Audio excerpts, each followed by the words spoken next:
അല്ലാഹു സുബ്ഹാനഹു വ തആലയുടെ മനോഹരമായ സൃഷ്ടിപ്പുകൾ നമ്മൾ ഒരുപാട് കണ്ടിട്ടുണ്ട്.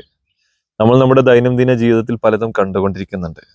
ഇപ്പൊ ഞാൻ നിങ്ങൾക്കൊരു ഒരു ഒരു ഇലയുടെ മുകളിൽ ജീവിക്കുന്ന ഒരു ജീവി, അതിനിടയിൽ ഒരു ജീവി ഇങ്ങനെ പറന്നു പോകുന്നത് കാണാൻ പറ്റുന്നുണ്ട്. ഒരു ജീവിയെ ഞാനൊന്ന് കാണിച്ചു തരാം, സൂം ചെയ്തിട്ട്. ശരിക്കും ശ്രദ്ധിക്കണേ. ഇതൊരു ജീവിയാണ്. ഈ ജീവി ഇവിടെ ജീവിച്ചു കൊണ്ടിരിക്കുന്നുണ്ട്. ഇതുപോലെ ധാരാളം ജീവികൾ ഓരോ ഇലയുടെ പുറത്തും ജീവിച്ചു കൊണ്ടിരിക്കുന്നുണ്ട്. ഇതാ മറ്റൊരു ജീവി കണ്ടില്ലേ, എട്ടുകാലി. ഇങ്ങനെ ചെറിയ ചെറിയ മൈക്രോസ്കോപ്പ് വെച്ചിട്ട് നോക്കാൻ പറ്റിയ രീതിയിലുള്ള ജീവികളും ഈ ഇലകളിലും മരങ്ങളിലും തണ്ടുകളിലൊക്കെ ജീവിച്ചു കൊണ്ടിരിക്കുന്ന മറ്റൊരു ജീവിനെ കാണാം, ജീവിച്ചുകൊണ്ടിരിക്കുന്നുണ്ട്. ഇങ്ങനെ കോടാനുകോടി ജീവികൾക്ക് കൃത്യമായി അവരുടെ ഭക്ഷണവും അവരുടെ എല്ലാ കാര്യങ്ങളും ചെയ്തു കൊടുക്കുന്ന അല്ലാഹു സുബ്ഹാനഹു വ തആലയെ ശരിക്കൊന്ന് ആലോചിച്ച് നോക്കിയേ. എന്നിട്ടൊരു കാര്യം ശ്രദ്ധിക്കുക.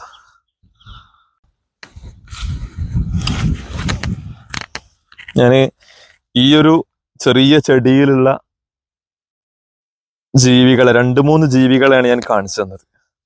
അല്ലാഹു സുബ്ഹാനഹു വ തആല നമുക്ക് എത്രമാത്രം അനുഗ്രഹങ്ങൾ ചെയ്തു തന്നിട്ടുണ്ട്. നമ്മുടെ സയ്യിദുൽ ഹവായിസ് എന്ന് പറയുന്നത്, നമ്മുടെ ആവശ്യങ്ങളുടെ നേതാവ് എന്ന് പറയുന്നത്, the leader of our needs എന്ന് പറയുന്നത് ഭക്ഷണമാണ്. ഭക്ഷണം കഴിക്കുന്ന ഒരു കാര്യമാണ്. പിന്നെ നമ്മൾ ഭക്ഷണം കഴിച്ചു കഴിഞ്ഞാൽ രണ്ടാമത്തെ ഒരു ആവശ്യമായി വരുന്നത് നമുക്ക് വാഷ്റൂമിൽ പോകുക എന്നുള്ള അടുത്തൊരു കാര്യമാണ്. ഖളാഉൽ ഹാജത്ത് എന്ന് പറയാം, ആവശ്യം നിറവേറ്റുക എന്ന് പറയാം. പിന്നെ നമുക്കൊരു അത്യാവശ്യമായി വരുന്ന സംഗതി ഉറക്കം എന്നത്.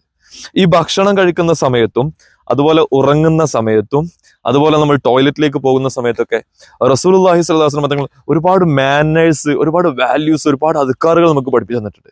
എന്തിനാണ് അത് പഠിപ്പിച്ചത്? അത്യാവശ്യമായി നമ്മുടെ ജീവിതത്തിൽ നമ്മൾ ചെയ്യേണ്ട, നമുക്ക് വേണ്ട കാര്യങ്ങൾ കൃത്യമായി സംവിധാനിച്ച് തന്ന അല്ലാഹു സുബ്ഹാനഹു വ തആലയെ നന്ദി പറയാനും ഓർമ്മിക്കാനും വേണ്ടി, കൃത്യമായി ആ കാര്യങ്ങളൊക്കെ നിലനിന്നു പോകാനും ഒരു പ്രയാസമില്ലാതെ നമുക്ക് നടക്കാനൊക്കെ വേണ്ടിയിട്ട് കൃത്യമായി അല്ലാഹു സുബ്ഹാനഹു വ തആല സംവിധാനിച്ച കാര്യങ്ങളാണ്, വിധങ്ങൾ പഠിപ്പിച്ചെന്നതാണ്. അതുകൊണ്ട് തന്നെ ഒരിക്കലും നമ്മളാരും നമ്മുടെ ഉറങ്ങുന്ന സമയത്ത് ചൊല്ലേണ്ട ദിക്ർ മറക്കരുത്. ഉറങ്ങി എണീക്കുമ്പോൾ ചൊല്ലേണ്ട ദിക്ർ മറക്കരുത്. ഭക്ഷണം കഴിക്കുന്നതിന് മുമ്പ് ശേഷമുള്ളത് മറക്കരുത്. പഠിച്ചവരാണ്, പക്ഷെ മറക്കുന്നവരാണ്. അതുപോലെ നമ്മൾ ബാത്റൂമിലേക്ക് പോകുമ്പോൾ ചൊല്ലേണ്ട ദിക്റുകളൊന്നും മറക്കരുതേ.